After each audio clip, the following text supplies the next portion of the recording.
안녕하세요, 김호준입니다.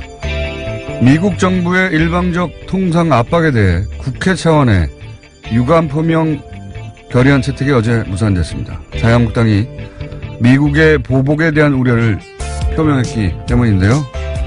저는 이게 도무지 이해가 가지 않습니다. 트럼프 행정부는 이미 보복 관세를 이야기했고, 세이프카드는 발동을 했고, 철광 관세는 고관세는 예고를 한 데 이어서 애초 자신들이 부담하겠다고 했던 사드 포대 비용, 운영 비용, 전략자산 파견 비용은 방위비 증액 역시 일방적으로 증액을 압박하고 있습니다. GM의 군산 공장 폐쇄에 대해 트럼프는 내가 대통령이 되지 않았으면 이런 소식 듣지 못했을 거라며 자랑하고 있죠. 한미동맹은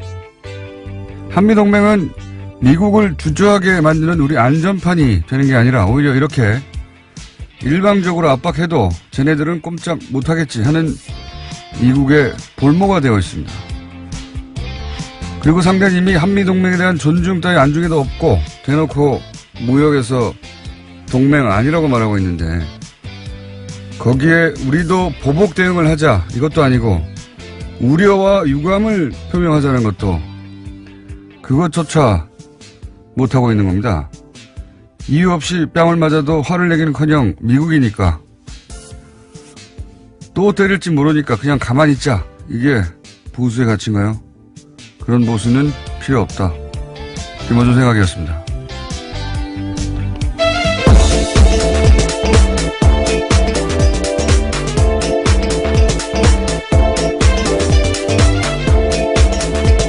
시사인의 김은지입니다. 이럴 때 극명하게 드러나는 것 같아요. 네. 우리 보수라고 하는 뭐 다 똑같진 않겠지만 정치 세력이 이런 사태, 그동안 이제 한미동맹 이 말로 다 통했는데 그 말 하나로 안 통하는 사태가 온 거예요 지금. 왜냐하면 상대방이 한미동맹 이를 말하는 게 아니라 동맹 아니다라고 말할 때, 예. 이럴 때 뭘 어떻게 해야 될지 모르는 거예요 지금 전혀. 그러면서 이제 그냥 이거 내부 총질을 하는 걸로 해결하고 있거든요. 그 친북 정권이라서 미국이 저렇게 나온다든가. 친북 정권하고 무슨 상관이 있어요 이게. 이게 말이 안 되는 게 뉴스공장에서도 한 3, 4주 전쯤에 저희 다뤘지만 한국산 세탁기 세이프가드, 여기서부터 막 뉴스가 나오기 시작한 건데, 이거 미국 월풀사가 이명박 정부 때 제소한 겁니다. 그래서 우리는 또 WTO 제소하고, 그래서 우리가 이겼어요. 네. 그리고 나서 월풀이 다시 박근혜 정부 때 세이프가드 신청해서 트럼프 정부가 이번에 먹인 거거든요. 이거 다 이 친북 정권이라서 그랬다면 이명박 박근혜 정부도 다 친북 정권이라서 미국이 이런 거예요. 말이 안 되는 거예요 이런 게 다. 보수 집권할 때 다 시작된 겁니다. 철강도 마찬가지고. 근데 이제 트럼프는 지금 중간선거 때문에 더 밀어붙이는 거잖아요. 어제 저희가 다뤘지만. 네, 올해 11월에 있습니다. 우리가 무슨 외교를 안 해서 그런 게 아니고, 우리가 외교를 어떻게 트럼프 탄핵을 막거나 트럼프 제소를 시킬 수가 있어요. 우리하고 상관없는 거예요, 이건. 미국 사정이지. 여기서 갑자기 친북 정권이 왜 나옵니까? 이렇게 국익이 문제될 때는 원래 보수가 더 강경한 거거든요. 만약에 GM 관련해서 우리 정부가 돈을 보조해 줘야 되느냐, 이런 여론조사하면 보수가 더 많이 반대해요. 성향상. 근데 우리 정치권은 말이 안 되는 거예요. 그러니까 기본적인 뭐를 근거로 자신들이 보수라고 하는지 모르겠어요. 미국이 형님인 게 보수가 아니잖아요. 하여튼 가늠저가 되는 지금 사태가 벌어지고 있다. 보수의 정치가 무엇인가 하는 가늠저가 되는. 자, 한동안 계속되겠네요, 이거는. 첫 번째 워낙 큰 뭡니까? 이슈여서요. 예. 예, 하지만 다스 소식 먼저 전해드리겠습니다. 네. 강경호 현 다스 사장이 다스는 이명박 전 대통령의 것이라고 검찰에 진술했다고 합니다. 오늘 아침 한국일보 보도인데요. 강 사장은 2009년 6월부터 이상은 다스 회장과 함께 공동대표를 맡고 있습니다. 검찰에서요, 이명박 전 대통령 지시를 받아서 다스 사장으로 취임했다라고도 진술했고요.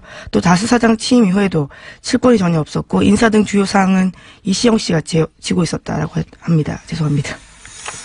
며칠 전에 이어서 이제 발음 꼬이는 거 저희가 한번 모아가지고. 네. 또 갑자기 감기 기운이 있네요. 예. 네, 그러네요. 예. 네. 다스 사장은 바지 사장이다. 그런 얘기고 이때까지 쭉 그래왔죠.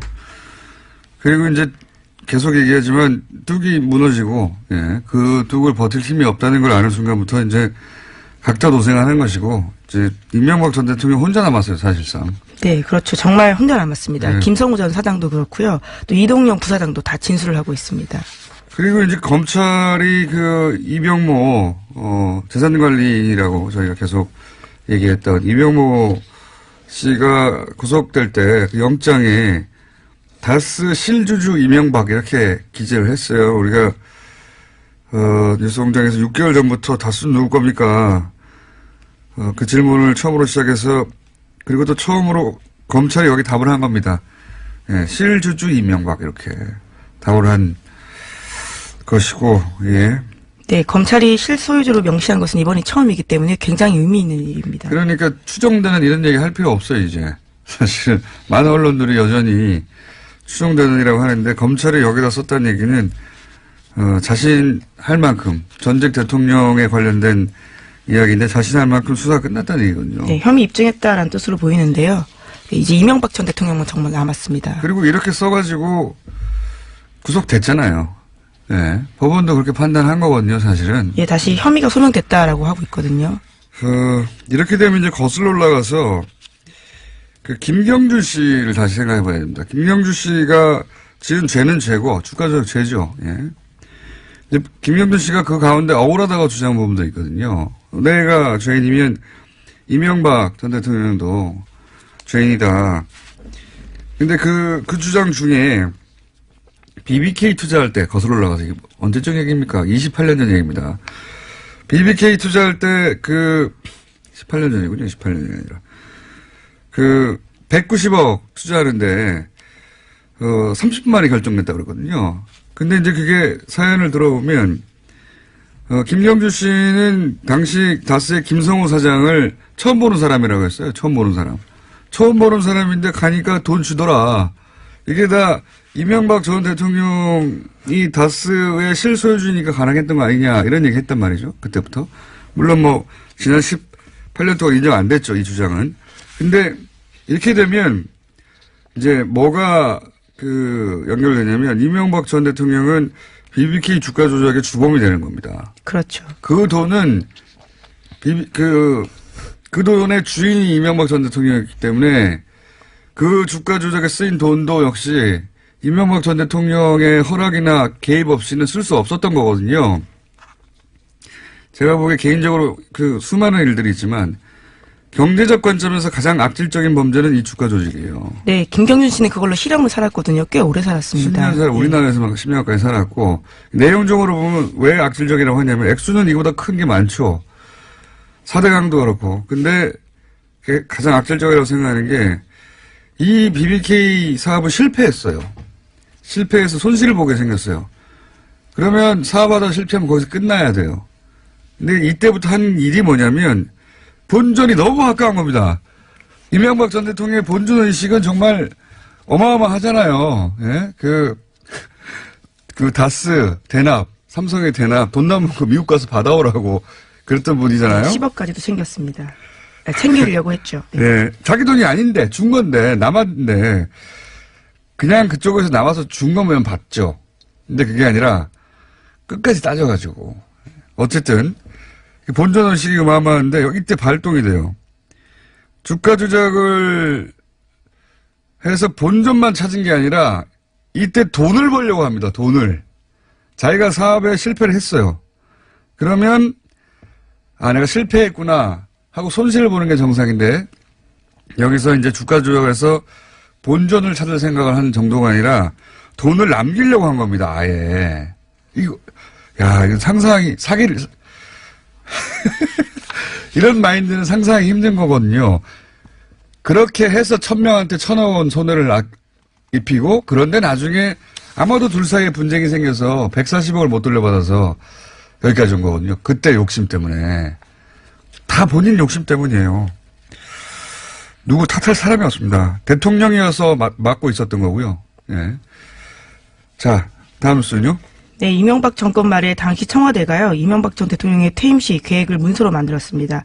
PPP라는 청와대 문건인데요. 이 내용을 검찰이 압수수색했습니다. 여기에도요, 다스 상속 문제가 쓰여 있다라고 합니다. 뭐 당연하죠. 예. 삼성의 승계 문제하고 똑같은 고민을 하는 거죠, 여기서. 예. 상속과 승계를 어떻게 해야 할 것인가. 예. 삼성의 고민하고 똑같은 거 아닙니까? 예, 청와대를 아예 사유화했다라고 볼 수밖에 없는데요. 다스 문제 대놓고서. 그렇죠. 예. 예. 이건 뭐 뉴스공장에서 줄기차게 주장해왔던 청와대가 이 상속 문제에 직접 개입했다 하는 걸 입증하는 문건이 또 나온 거죠. 예. 자, 다음 수는요? 예, 또 다른 문건 내용이 있습니다. 이병모 청계재단 사무재당의 구속영장에 쓰인 혐의인데요. 이 사무국장이 불법으로 보관하던 청와대 문건이 발각됐다라고 합니다. 대통령 기록물법 관리법 위반 혐의인데요. 이명박 대통령 재임 시절에 청와대 국가위기관리센터와 국정원 또 민정수석실에서 생산한 문건이요. 영포빌딩 지하 2층에서 나왔다라고 합니다. 이거 참 궁금하네요. 3월 13일자가 뭐길래. 네, 2010년 3월 13일입니다. 그러니까 2010년 3월 13일자가 뭐길래 그 문서들을 당시에 부속실 행정관이 별도로 건넸을까요? 네, 퇴임경에 줬다라는 건데요. 그 당시가 바로 직후에 천안함 사건이 있었고요. 또 지방선거가 6월 달에 있었습니다. 참 이상한 일이네요. 저는 이제 뭐 여기 예를 들어서 대통령 기록물 관리법 위반 뭐 이런 거 말고 왜 하필 그때 문서를 빼갔을까 궁금합니다. 내용이 궁금한데 이게 이제 1급 혹은 2급, 하여튼 안보 기밀일 테니까 내용은 안 나올 것 같은데 굉장히 궁금하네요. 굳이 이걸 빼간 이유가. 뭔가 나중에라도 챙길 것이 있으니까 그 수많은 문서 중에 이걸 가져갔을 거 아닙니까? 예. 예, 또 대통령 기록물 관리법 위반 혐의도요, 굉장히 좀 존재 위반적이라고 볼 수 있는데요. 이명박 정부 시절에 노무현 정부 때 당시에 그러니까요. 그걸로 고발을 한 적이 있거든요. 국가기록원이요. 다 청와대 주소였다라고 합니다. 근데 왜, 그건 다 알겠는데, 뭐였을까요, 내용이? 그게 궁금합니다. 자, 앞으로 나올래나. 자, 다음 뉴스는요. 네, 마크 펜스 미국 부통령이 북한 대표단을 만날 예정이었지만 북한이 취소해서 불발됐다라는 보도가 나왔습니다. 워싱턴 포스트가 현지 시각으로 20일에 실은 기사 내용인데요. 평창 동계올림픽 개막식 참석차 방한 중이었던 펜스 부통령이 청와대에서 김여정 등을 만나기로 했지만 회동 2시간 전에 북한 쪽에서 취소했다라고 합니다. 이게 이제 펜스가 미국 가서 비판을 많이 받았거든요. 상당히. 그리고 북한과 외교전에서 졌다. 이건 외신들의 뭐 대체적인 평가였고, 미국 가서 뭐 했냐, 아니, 한국 가서 뭐 했냐, 이런 비판 강도가 미 국내적으로도 높았고, 다른 나라의 평가들도 완패했다. 여기에 대해서 이제 펜스가 디펜스 하는 거죠. 예. 언론 플레이를 하는 겁니다. 언론 그렇죠. 플레이를 워싱턴 해서. 포스트에 사실상 내용을 알려준 건데요. 근데 자기가 가서 직접 얘기한 거 이랬다고. 근데 이게 이런 거 공개 안 하는 거거든요, 원래. 네, 외교적으로 불문율이라고 예. 합니다. 왜냐면은 이런 마크 접촉을 공개해버리면 다음 마크 접촉을 어떻게 합니까?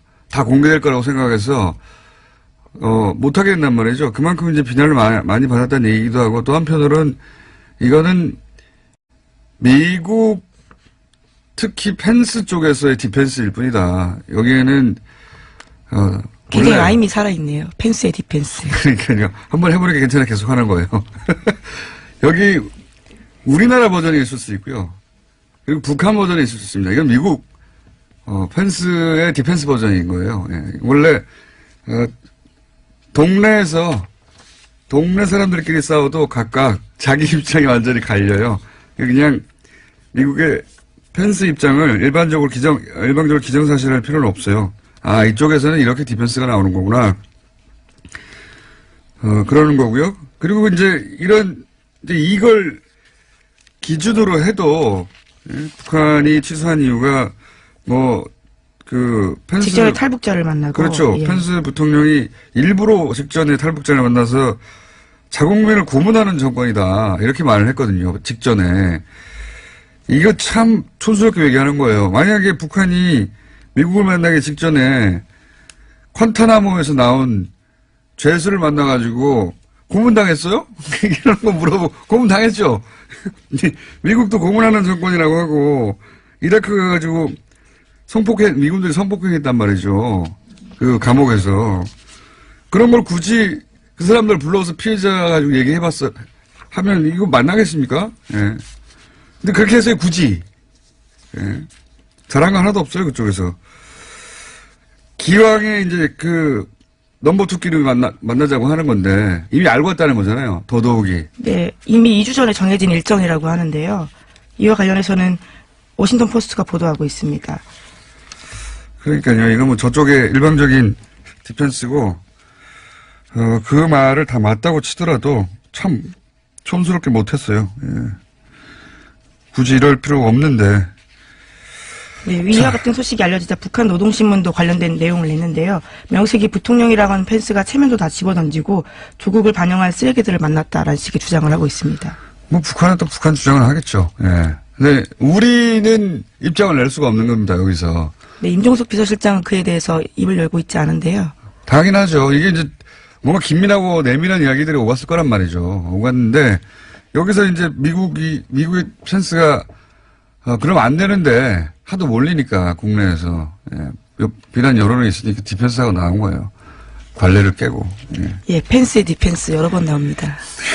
이 자체가 나쁜 거예요. 그 관련자들 물먹이는 거거든요. 다음에 어떡하란 말이에요, 이렇게. 자, 다음 뉴스 뭡니까? 네, 미국 GM이 군산공장 철수 발표하고 우리 정부에 1조 원 이상 지원, 세제 혜택 줄 것을 요청한 바 있습니다. 이러한 사실이 알려지면서요, 과거 전력들이 주목받고 있는데요. 유럽과 호주 등에서 일자리와 지역 경제를 빌미로 정부를 압박해서 구조조정 비용 전가했던 GM의 과거 인력이 다시 한번 주목받는다라는 겁니다. GM은 이거 도사예요, 도사. 저도 자료를 좀 찾아보니까, 도사구나. 하는 생각이 드는 게, 무엇보다 먼저 눈에 띄는 건, 이런, 이슈를 치고 나오는 시점입니다. 각 나라의 무슨 총선이나, 지방선거나, 이럴 때 직전에, 우리도 시기를 중심으로 보면 딱 그때예요. 우리도 역시, 지방선거 때, 그렇죠. 그 여론 때문에 지금 예민하단 말이에요. 그러니까 정부 쪽에서 자기들이 이렇게 때를 쓸 때 때를 쓴다고 그냥 꺼져. 이러지 못할 타이밍을 생각해보면 당연한데 철저하게 선택해서 치고 나온다. 이번에도 보십시오. 설 직전 여론이 중요할 때. 그리고 지금 뭐 4월 달까지 어떻게 한다 뭐 이런 얘기 있잖아요. 지방선거 직전이거든요. 정부 입장에서는 이게 이제 방어적인 자세를 취할 수밖에 없단 말이죠. 어떻게든 민심 위반되지 않을 정책을 내놔. 뻔히 알면서도 철저하게 그런 거 잘 타이밍을 잡고 더 얄밉죠. 스웨덴 뭐 그런 사례 많이 얘기하고 있지만 요즘 네, 못 올라오는데 사무공장 이야기가 많이 나옵니다. 돈 다 줬는데 떠나요. 자기들 다 먹고 나서. 그러니까 우리도 여기에 공적 자금을 투입하면 1, 2년 혹은 뭐 3, 4년 더 끌 수는 있지만 GM이 그냥 떠나겠다고 하면 아무도 못 말리고 또 떠나는 겁니다. 네. 그래서 저는 그렇게 떠나도 상관없다. 우리는 추가 투자 없다. 라고, 해서 후속으로 예를 들어서 뭐, 그 회사를 판다거나 아니면은 거기에 직업 안정 대책 자금이 들어간다든가 그 비용하고 이렇게 시간을 좀 벌려고 공적 자금을 투입하는 거하고 냉정하게 비교해 봐야 된다고 봅니다, 저는. 예. 이렇게 볼모로 잡고, 예. 목줄을 흔드는 것을 워낙 잘하기 때문에. 네, 이에 대해서는 GM의 이대주주인 산업은행에서도 그런 이야기가 나오고 있는데요. 운명은 언제든지 뒤집힐 수 있다라는 식의 이야기가 있다고 합니다. 그러니까 돈 줘도 자기들 마음 떠난다는데요, 사기업이. 그거 어떻게 말려요? 말릴 수가 없어요. 다른 나라들도 이런저런 조항을 안 낸 게 아닙니다. 바보가 아니니까. 그래도 그냥 떠나는 거예요. 예. 자기들이 떠나고 싶을 때. 사기업이니까요. 게다가 지금 이 GM이 우리도 당신들도 투자하라고 하니까 투자하겠다고 하는 게 실제 돈을 넣는 게 아니고 자기들이 이 한국 GM이 가지고 있는 부채를 투자한 셈 치겠다는 거거든요. 돈 한 푼도 안 넣는 거예요. 우리 정부는 생돈을 늘어오는 거고 자기들은 빚이 있는데 그거 털어낼게 이런 의미거든요. 아무 의미 없어요. 게다가 그 빚이 어떻게 생긴 겁니까? 계속 얘기했듯이 쥐어짜가지고 현금 가져가서 생긴 거거든요. 빚을 만들어 놓고 그 빚을 까줄게 이런 거예요. 돈 하나도 안 넣고. 얄미움의 극치입니다. 진짜. 불법은 아닌데 할 수 있는 최대한 박박 긁어서 상황을 만들어 놓은 다음에 실은 말고 이런 태도로 나오는 거죠. 예. 근데 이제 그게 딱 타이밍이 지방선거 직전이다. 이런 것도 다 계산된 거다. 자, 이 뉴스도 계속 나올 뉴스네요. 자. 다음 뉴스 뭡니까? 하나 정도 더 하고 끝내야 될 것 같아요. 예. 네, 트럼프 행정부가 외국산 철강과 알루미늄에 대해서 높은 이율로 관세부가 추진하고 있습니다. 이에 대해서 미국 내에서도 비판이 이어지고 있는데요. 산업부양 효과를 내지 못한 채 무역 분쟁만 초래한다라는 비판이 있다고 합니다. 비판은 있겠지만 트럼프는 이런 거 따질 때 미국 내 비판이라든가 또는 뭐 동맹국의 사정이라든가 이런 거 따질 형편이 아니에요. 이번에 그 지방선거에서 어제도 저희 한번 다뤘지만 지방선거에서 망하면 망합니다. 트럼프는. 예. 탄핵 요기까지 갈 수 있다라는 식의 그러니까요. 이야기인데요. 지금 그 상하원이 다 민주당으로 바뀌면 지지율도 어차피 역대 최하인데 망해요, 망해. 그러니까 지금 남 쳐다볼 형편이 안 되는데 여기다 대고 무슨 뭐 국내 보수에서 그러니까 우리나라 보수에서 이게 친북 정권이라서 그래 다 말도 안 되는 소리예요. 그냥 관심도 없어요. 거기에 대해서 트럼프는 자기 살 길 찾느라고 하나 정도 더 해야 될 것 같은데 네이버 얘기 잠깐 할까요? 네, 어제 한성숙 대표가 행사에서 한 이야기인데요. 뉴스 배치와 댓글과 관련해서 조작 논란에 휩싸였던 네이버가 뉴스 댓글 정책을 전면적으로 개편하겠다라고 밝혔습니다. 아직 구체적인 내용이 나온 건 아닌데요. 댓글 서비스를 바꾸는 방안을 다각도로 검토하고 있다고 합니다. 자, 이 뉴스는 네이버도 이제 지금 들끓고 있는 뭐 예를 들어 댓글 정책이라든가 뉴스 배치 문제에 대해서 모르는 바가 아니라는 거죠. 예, 모르는 바가 아닌데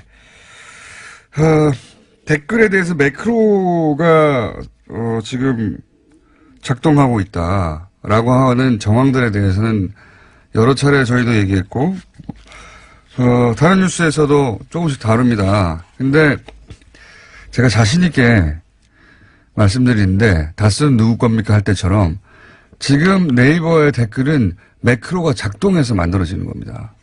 이거는 제가 댓글 전문가로서 댓글 전문가 생활 20년 그리고 이제 10월달을 잡아낸 지 10여 년 댓글 전문가로서 하는 말인데 거기는 누군지는 저도 모르겠어요. 누군가 대규모로 매크로를 이용해서 여론을 조작하고 있습니다. 현재. 네, 한성숙 대표도 어제 그에 대해서 인정하는 바에 이야기를 했는데요. 정치 관련 기사에서 특히 조작 가능성에 대해서 인정하는 식의 이야기를 했다고 합니다. 프로그램을 이용해 조작되는 건 명백한 겁니다. 명백한 건데 그럴지도 모른다가 아니에요. 제가 자신 있게 말씀드리는데 근데 누가 하는 걸까요? 이게 사실은 진짜 주제거리입니다. 여기까지 하겠습니다. 시사인의 김은지였습니다. 감사합니다. 러브스토리 주제가죠. 네. 지난주에 제가 주제가를 남가요 주제가라고 잘못 말했는데 남가요 더불어민주당 송영길 의원 자유한국당의 나경원 의원 나오셨습니다. 안녕하십니까? 네, 안녕하세요. 첫 시간 하고 났더니 주변 반응이 어떻던가요? 너무 점잖하게 한다고 그러던데. 점잖하게 한다. 나경원 좀 혼내주라고. 아니, 이렇게 야당 탄압을 하는군요. 혼내주겠다고 막 그러시는 거 아니겠습니까, 지금? 의원님은 송 의원님하고 한번 하고 났더니 뭐라고 주변에서 그런가요? 뭐 저는, 그저께 이제 저희 동네 분들이 듣는다 그러셔서 어떠세요? 그랬더니 그냥 소신 있게 말씀하시대요. 그러시더라고요. 그래서 그 방송은 좀 그렇잖아요. 그러던데요. 그 방송은 좀 그런데요. 거기에 나와서 소신 있게 말씀하시대요. 그러던데요. 그러니까 공장장님이 편파다 이렇게 얘기를 하는 것 같아요. 그렇게 부드럽게 얘기하셨나요? 그분들이? 저희 주민들은 참 품격이 있으십니다. 저희 동작구 주민들. 자, 네. 품격 있는 분들만 만나시나 보죠, 따로? 저는 어디서나 어느 때나 누구나 만나고 있습니다. 자 이제 파이트 1라운드. 최근 통상압력이나 뭐 그다음에 GM 뭐라고 해야 될까 폐쇄 결정 네, 이런 이야기 계속 나오고 있습니다. 요 GM부터 한번 얘기 다뤄보죠. 혹시 의원님이 먼저 하시는 게 좋겠습니까? 아니면 나경원 의원님 먼저 하시겠습니까? 소영 의원님 먼저 하시겠습니까? 네, GM 자동차 문제가 이제 논란이 되고 오늘 산자부 장관과 이제 그 GM 대표가 만난다 그러는데 핵심은 그런 것 같습니다. 지금 GM이 본사가 GM 코리아한테 주고 있는 27억 달러 부채를 출자로 전환시키고 네. 추가로 28억 달러를 투자한다는 말이 있는데 그에 대한 확인이 필요하고 신차 2개를 창원과 부평공장에 배정해서 50만 대 물량을 유지해 주겠다라는 건데 그와 함께 우리 이 한국 산업은행에 추가 출자를 요구하고 있는데 그 전제로서 실사가 필요합니다. 예. 교사 양측 간의 지금 불신이 뭐냐? 지금 의도적으로 GM 본사가 GM 코리아의 적자를 유도하고 있다. 그렇죠. 여러 가지 부품을 비싸게 공급하고 또 ISP라고 인터내셔널 서비스 퍼슨이라는 임원들이 한 100여 명 와 있다는데 체제비 월급이 5억이면 그것만 해도 500억입니다. 그다음에 로열티를 가져가고 R&D 비용으로 해서 개발된 차의 소유권, 지적 무역 소상권도 본사가 다 가져갔다. 여러 가지 이런 구조적 문제를 놔두고 추가 출자를 해봤자 밑빠진 독에 물붓기가 될 거 아니겠는가. 이런 것에 대한 실사의 동의를 좀 한다 그러니까 그 실사를 기초로 그린필드 투자. 단순히 채권을 출자로 전환하는 수준을 넘어서 추가 출자를 확실히 한다면 여러 가지 같이 대응한 검토가 필요하다 이렇게 생각합니다. 뭐 추가 출자 문제도 저희가 좀 더 봐야 되고요. 저는 이 GM 사태를 보면서 결국 본사의 부실 경영 플러스 고비용 저효율 구조와 낮은 생산성 이 두 가지가 복합되어 있다고 봅니다. 그래서 사실은 낮은 생산성이요. 네. 그러니까 두 가지가 다 문제죠. 특히 이제 GM 본사는 지금 GM 코리아로부터 뭐 아까 송 의원님도 말씀하셨지만 R&D 비용으로 매년 지금 6천억씩 가져갔다는 것도 나와요. 그래서 사실은 양쪽이 다 저희가 GM을 실사하는 것도 필요하고 결국 노사 간의 이 문제를 어떻게 해결할 것이냐 이 부분에 대해서 먼저 협상하게 하는 것이 필요하다고 생각을 합니다. 그리고 노사가 자구책을 먼저 내놓게 하는 것이 필요하다. 그래서 굉장히 사실은 GM에 대해서 저도 의심의 눈초리로 보고 있는데요. 근데 역시 노조 책임도 있다. 그러니까 양쪽의 책임이 다 있다는 겁니다. 노조의 책임도 있다고 봅니다. 뭐 예컨대 군산공장에 같은 경우에도 뭐 한 달에 7일 일하고 다 받아가고 했다는 그런 기사를 봤거든요. 그래서 저는 이렇게 생각을 합니다. 이제 저희가 선거를 앞두고 정치권이 잘못해서 성급하게 개입하거나 과도하게 개입하는 경우에 결국 우리가 국민 세금으로 잘못해서 이 GM 코리아의 어떤 구조적 변화 없는 밑빠진 독에 물붓기가 될 수 있다 이렇게 생각을 합니다. 그래서 노사의 자구책이 필요하다고 생각을 합니다. 그래서 실사도 필요하고 그 GM 코리아의 지금 현재의 경영 상태를 들여다보는 것 플러스 저는 여러 가지 이러한 비슷한 글로벌 기업들이 공장을 철수하려고 했을 때의 여러 가지 다른 해외 사례도 좀 봐야 되겠다 이런 생각을 합니다. 그래서 르노 자동차의 스페인 공장 철수 당시에 근로자들이 임금 동결하고 했던 그런 노력이라든지 또는 일본의 P&G사의 철수 과정에서 일본 노동자들이 투쟁하거나 파업하거나 이런 것보다는 본사를 가서 설득해서 경제 논리로 설득해서 생산성을 높였던 부분이라든지 이러한 부분을 결국 양측이 다 노력하는 모습을 저희가 요구해야 된다. 이렇게 생각합니다. 다행이네요. 그래도 저렇게 경제 논리로 접근해서 우리 홍준표 대표나 일부가 이것을 마치 우리 정부와 미국 간의 대북 정책에 대한 엇박자 때문에 보복으로 했다. 그리고 또 트럼프 대통령이 마치 GM 코리아 군산공장 폐쇄가 자기 공이고 이걸 가지고 디트로이트로 공장을 일자리를 가져온다. 이렇게 정치적으로 이용하는 것은 대단히 좀 잘못된 거라고 봅니다. 그리고 친북 정권이라서 철수했다는 얘기 주장도 있잖아요. 자유한국당에. 홍 대표 말하고는 좀 다른 거죠, 생각이. 하셨는지 모르겠지만 사실은 이제 그거는 전체적으로 지금 한미 간의 통상 충돌에 대한 걱정입니다. 사실은 아시다시피 트럼프 대통령이 선거 캠페인 내내 이런 이야기했어요. 한미 FTA는 재앙이고 자동차 공장, 자동차 산업은 일자리를 뺏는 것이고, 그리고 세탁기는 뭐 산업 파괴다. 이렇게 얘기했었거든요. 그리고 제가 그때 트럼프 대통령 당선 직후에 미국에 갔었습니다. 그런데 이제 그때 한국, 중국, 일본 중에서 환율 조작국을 지정할 것이다. 이런 이야기를 공공연하게 했을 때, 미국의 조야에서는 이 통상 압박의 제일 타겟은 한국이라는 것이 아주 공공연한 사실이었습니다. 그런데 그동안 저희가 전혀 준비를 하지 않은 것이죠. 예컨대 이제 통상본부만 전혀 해도 준비를 하지 않은 게 아니라 준비를 잘해서 환율 지정 재당수도 우리가 잘 이겨냈고요. 두 가지 문제가 있다고 생각하는데요. 제가 일보로스를 만나고 왔어요. 근데 나름대로 누구 만나고 오셨어요? 일보로스 상무장관을 만나서 여러 가지 얘기를 지난번에 가서 나눴습니다. 만나고 오셨죠. 네. 그런데 이게 지금 사실 트럼프 대통령이 근본적으로 자유무역주의라는 보수주의 가치를 훼손하고 있는 겁니다. 자유한국당이 제왕적 대통령제 항상 비판하는데 트럼프 대통령이 이런 모습을 비판을 해줘야 된다고 봐요. 아니 트럼프 대통령 우리가 고칠 수가 없는데. 아니 왜 이거는 국제사회는 서로 간의 여론이기 때문에 이런 문제가 발생하면 진정한 보수 정당이 나온다면 자유무역주의를 훼손하고 오직 했으면 월스트리트 저널이 사설로 비판했겠습니까? 이 트럼프 대통령이 이런 모습을. 그러니까 이런 점을 같이 우리 여야가 목소리를 해줘야지 무슨 문제가 발생하면 무조건 정부한테 공격하기 전에 정부의 잘못도 지적해야겠지만 먼저 미국의 이런 부당한 요구에 대해서 단호한 목소리를 내주는 것이 국익을 지키는 것이다. 저는 이렇게 생각합니다. 그런데 이제 뭐 대통령께서도 안보하고 통상은 분리해서 결연한 대응을 하시겠다 이렇게 말씀하셨어요. 뭐 저희가 듣기에는 속 시원합니다. 근데 과연 우리가 실익이 있을까 굉장히 걱정되는 부분입니다. 이제 준비 안 됐다라고 말씀드리는 것은 이런 거예요. 뭐 통상본부 쪽이 제대로 정비되지 않았다 이런 이야기를 할 수도 있지만 실질적으로 일본 예를 한번 보시죠. 일본은 이번에 철강 수출국, 철강을 미국에다 수출하는 우리보다 훨씬 더 많이 수출함에도 불구하고 철강에 높은 관세를 부과하는 53% 관세죠. 에서 빠졌습니다. 뭐라고 설명했느냐?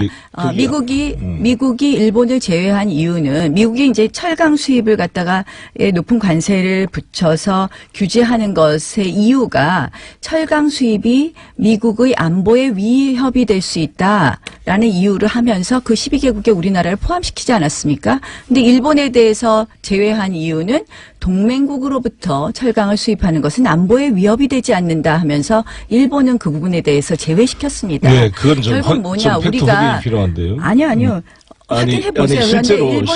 이게 실제로 지금 우리 한국이 미국에 수출하는 게 365만 톤이고요. 일본이 수출하는 게 170만 톤이에요. 우리가 2배를 더 많이 수출합니다. 아까 일본이 더 많이 수출하는 건 잘못된 일본이 철강을 우리 대한민국 일본에 비해서 2배가 넘게 수출하고 있어요. 네, 그리고 이거 수출 증가율이 우리가 40%가 늘었는데 일본은 2%가 줄었습니다. 자, 일본이 철강 관세 미국에 수출하는 게 우리가 일본에 비해서 2배를 수출한다니까요. 일본이 철강 관세 폭탄에서 제외됐습니까? 안 됐습니까? 아니, 제외됐잖아요. 아니, 그리고 그것은 일본의 세 가지 중에 하나로 아직 확정도 안 된 사안일 뿐만 그러니까 아니라 세 가지 중에 그냥 한 그 가지 상정부가 백악관에 제시한 3가지 안 중에 하나이고요. 3가지 안 중에 하나이라는 것도 저도 알고 있고요. 4월 11일 날 결정하는 건데 그러니까 지금 결정도 되지 않았고 3가지 안 중에 하나인 걸 가지고 기정사실화해서 논란을 피울 게 아니라 이것 자체의 문제점을 지적하고 대응하는 게 지금 단계에 필요하다 이런 거고요. 그러니까 아까 말씀한 대로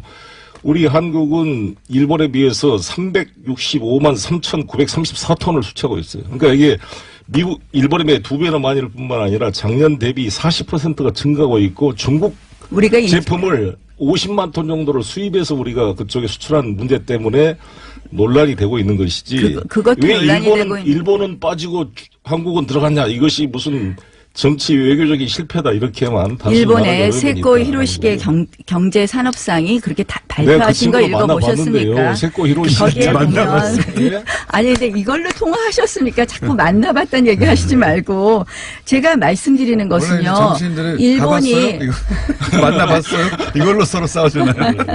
일본이 여기서 제외된 이유는 일본으로부터 수입하는 것은 안보에 영향을 주지 않는다라는 얘기를 미국 측 측에서 했다고 발표했던 거거든요. 정치인입니다. 그런데 그런데 자민당 국회의원이고 아니, 그분도 그렇게 자기를 말씀하시지 활용하는 말고요. 말에 우리가 아니, 할 필요가 없고. 지금 잘 보세요. 네. 안보와 통상을 분리해서 대응하자. 네. 이게 그게 과연 트럼프의 말입니다. 아니 트럼프의 말이에요, 그 말이. 트럼프 대통령이 그렇게 한다고 해서 네. 우리가 그 논리에 갔을 때 네. 우리가 얻는 이득이 있을까요? 저는 사실은 문재인 대통령이 안보와 통상을 분리한다고 하면서 통상에 대해서 결연한 대응을 한다고 하셨는데 WTO도 우리가 예전에 이미 LG하고 삼성이 세탁기 관련해서 관세 폭탄 맞고 그리고 WTO에 제소해서 3년 후에 승소했는데요. 그동안 뭐 손에 전혀 배상받을 방법이 없고요.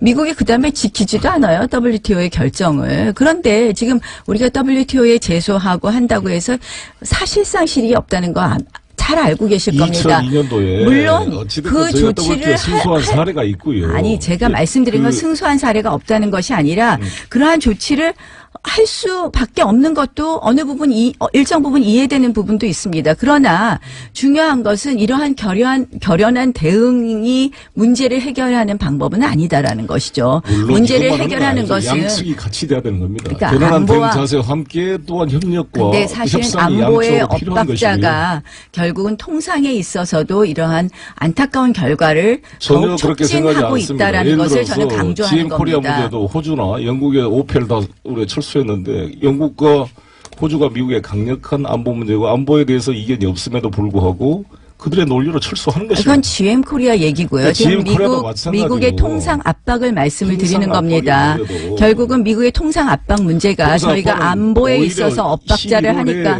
미국의 동맹에 중간 대해서도 선거를 의식한 정치적인 공세라고 봐야 돼요. 오늘 야단하라 그러셨다고 계속 지금 말을 서로 잘 안 들릴 것 같이 저는 이 돼버렸는데요. 트럼프 대통령은 사실 미국의 모든 NIT라든지 월스트리트 저널까지도 비판하는 이런 문제에 대해서는 보수주의 가치에 어긋나는 거거든요. 이거 리카르도가 나오면은 꾸짖을 겁니다, 지금 트럼프를. 아니 그러니까 트럼프 이런 대통령이 식의- 그렇게 하는 것을 저희가 잘했다고 하는 것이 아니라 그런 트럼프 대통령에 대해서 우리가 어떻게 대응할 것이냐 우리는 우리 정부에 대해서 이야기를 하는 자유한국당이 겁니다. 한 목소리로 트럼프의 보수주의 가치 위반을 지적해 줄 때 그런다고 해서 바뀔 거예요. 나라의 통상 교섭력이 높아진다고 그러면 저는 생각합니다. 자유한국당은 어떻게 대응? 물론 그런 부분에 있어서 저희가 협조할 부분은 협조하겠지만 저희는 생각하기에 지금의 정부의 진단과 처방은 잘못됐다고 그럼 보는 어떻게 거죠. 해야 되는 건 들어보죠. 아니 그러니까 저는 결국은 이제 트럼프 대통령이 우리에 대해서 so called 그러니까 동맹이라고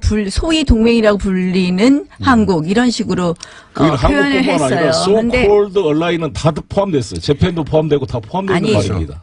그 한국만 지적한 게 한 그러니까 말이 이제 아닙니다. 그거는 안보 동맹과 경제 동맹이 같이 안 한다고 하지만 제가 보기에는 한국에 대해서 so called ally라고 아니, 한 것을 알고 그때는 있습니다. 그 한국, 문장을 중국, 일본을 보면 얘기했습니다. 한국, 중국, 일본이 다 들어가 있습니다. 아, 그렇습니까? 예, 예. 네. 근데 다 포함된 어쨌든 말입니다. 지금 제가 말씀드리는 것은 안보의 엇박자가 통상의 이러한 불리함을 촉진했다. 이렇게밖에 볼 수 없는 거죠. 사실은 지금 일본이 지금 안보의 자신들은 엇박자가 난 것도 아니에요. 이것은 그냥 자유한국당의 주관적 해석이지. 지금 견해라는 게 약간씩 차이가 있죠. 우리가 대한민국이 미국의 일부가 아닌 이상 미국과 100% 이해가 일치한다는 것은 그것도 이상한 거예요. 당연히 100% 생각이 이해가 차이가 있는 것을 일치하지는 조정해 가는 않죠. 것을 그런데 마치 엇박자다 이렇게 말하는 것은 주권을 아니죠. 포기하는 행위죠. 지금 엇박자라는 것이 지금 미국의 그러니까 일방적으로 똑같이 하자는 얘기는 아니지만 그렇죠. 우리가 적어도 지금 북한 트럼프랑 문제에 합의된 있어서 거는 북한 맥시멈 문제에 프레서 있어서 압박을 하면서 대화를 유도자를 지금 사실상 서로 역할 분담으로 잘 해가고 있는 거거든요. 글쎄요. 그런 인식이 저는 엇박자라고 보입니다. 글쎄요, 과연 지금 역할 분담을 사실상 제대로 서로 이야기가 되고 있는 것이냐. 되고 있습니다. 잘 저는, 소통이 되고 있습니다. 북미 간의 대화 부분도 있어서. 맥메스터하고 지금 CIA 또 맥메스터 만났다는 얘기는 안 하세요?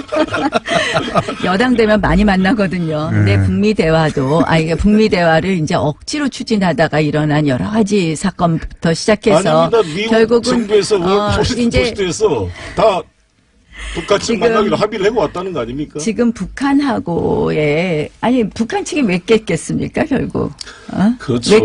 왜 깼습니까? 그러니까 그만큼 북한이 미국도 그러니까 북한과 결국은 대화를 할 의지를 가지고 와서 2시간 전에 취소한 게 아쉬운 게 있지만 우리 정부가 얼마나 잘했습니까? 아니, 이걸 만들어 주려고 계기를 만드는 게 정말 잘한 거 아니겠습니까? 왜 그랬을까요? 네. 북한은 미국은 지금 북한이 하고 있는 통남 복미 정책, 의 정책에 우리가 무조건 따라가는 것에 대한 그러한 강력한 저는 경고의 메시지 있다고 생각을 합니다. 북한이 깼지만 코리아 패싱이라고 그렇게 비판하던 사람들이 이제 통남 복미인데 왜 코리아가 이제 운전자가 됐는데 왜 그거를 칭찬을 해줘야죠. 이거 안 하면 또 패싱이라 그럴 거 아니에요. 그러니까 이것은 오히려 우리 상황을 주도할 수 있는 계기가 만들어진 것이고 저는 이게 문재인 대통령이 대단하다고 보는데 이거를 잘 만들어냈어요. 현재 상황에서 아직 이제 이방카가 오시고 또 누가 북에서 대표가 올지 모르겠습니다만 저는 이런 시도와 2시간 전에 비록 취소돼서 아쉬웠지만 이런 시도가 양측에서 있었다는 것 자체가 긍정적인 모습이고 이걸 좀 더 발전시키면 저는 접점을 만들어낼 수 있다 이렇게 생각합니다. 네, 이 정상회담의 여건이 성숙되면이라고 말씀하셨는데 지혜로운 과연 말입니다. 아니, 그 부분에 대해서는 말씀을 잘 하셨어요. 근데 이 여건 성숙이 어느 쪽을 상대로 한 여건 성숙이냐. 결국은 북한에 대해서는 뭐 사실상의 양보가 없는 우리가 가장 큰 원칙이 뭡니까? 북미 대화가 돼야 된다고 말씀하신 거잖아요. 가장 큰 원칙이 비핵화가 내포되어 있는 말입니다. 그러니까 가장 큰 원칙은 핵폐기인데 예컨대 대화의 테이블에 앉는데 뭐 저 실험 잠시 중단하고요. 이런 것을 여건 성숙이라고 보시면 큰일 날 거라는 말씀을 드리고요.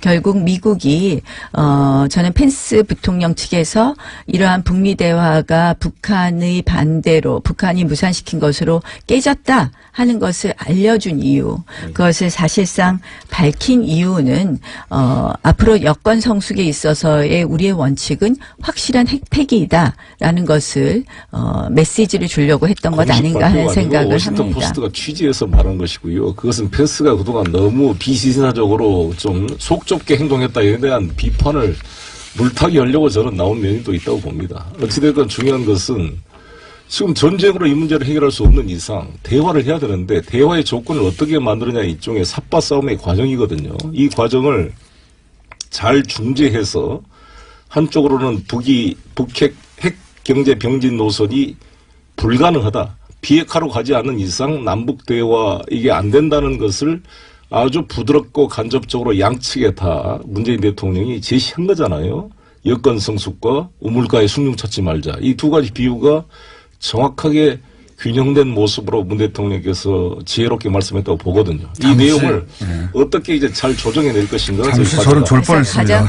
가장 큰 원칙이 할 일이 없어가지고.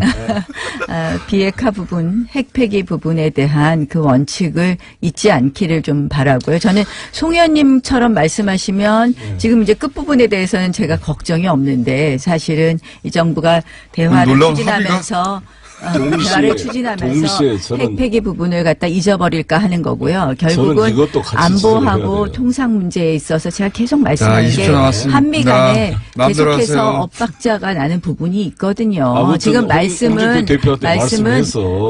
아니라고 하시지만 우리 정부 공격하지 말고 트럼프에 대해서 한마디 좀 해주라고 해요. 홍준표 대표가 트럼프 대통령한테 한마디 하면 10초 남았습니다. 트럼프 대통령 이거는 자유무역주의 원칙에 어긋납니다. MB도 그런 말 잘했잖아요. 그런 말을 한번 해주는 것이 우리 보수 정부가 정당의 먼저 잘 바뀌어야 된다라는 말씀을. 정치 그단주 민주평화당 박지원 전 대표, 현 의원 초미에 관심이 되고 있는 의원님 스튜디오에 나오셨습니다. 안녕하십니까? 안녕합니다. 안녕합니다. 안녕합니다. 아니 못하시는 게 아닙니까? 법적 조치 얘기 나오고 있는데. 다스는 누구 것입니까? 이명박 전 대통령 거죠. 예. 이제 맞았군요. 이 강용호 다스 사장이 어제 다스는 MB 것이다.